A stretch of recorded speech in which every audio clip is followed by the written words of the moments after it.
BJP మతం పేరు చెప్పందే ఎదగలేదా రాజకీయాల్లో? ఆర్ఎస్ఎస్ లేకుంటే మన కల్చర్ ఇట్లా ఉండేది కాదు.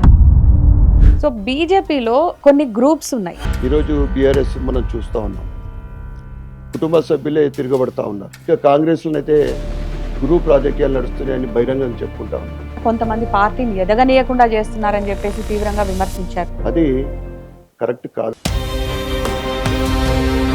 బీసీ రిజర్వేషన్ల విషయంలో మీ అభిప్రాయం ఏంటి? బడ్జెట్ ఇంతే ఉంది, నన్ను చంపినా కానీ నన్ను చీల్చినా కానీ నేను ₹1 కూడా ఎక్కువ రాదు.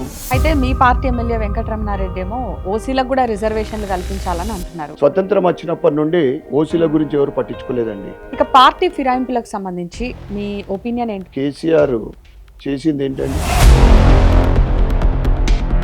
మరి స్పీకర్ ఎందుకని చెప్పేసి నిర్ణయాన్ని ఆలస్యం చేస్తున్నారంటారు? స్పీకర్ గారు టైంపాస్ చేస్తారు. ఇంకా 3 సంవత్సరాలు ఇట్లా టైంపాస్ జరుగుతుంది. ఒకవేళ మీరు బీజేపీ పార్టీలో ఏ పదవి లేకపోయి ఉంటే ఇదే పార్టీని నమ్ముకొని మీరు ఉండేవారా? పదవి ఉంటేనే మేము ఉంటాము, పదవి కోసమే పనిచేసే కాదు భారతీయ జనతా పార్టీ. ఇక హైదరాబాద్, నిజామాబాద్, వరంగల్, ఆదిలాబాద్ ఈ పేర్లు మార్చాలని డిమాండ్ చేశారు. భారతీయ జనతా పార్టీ తెలంగాణలో ప్రభుత్వం ఏర్పడిన తర్వాత ఇవన్నీ పేర్లు మార్చడం ఖాయం.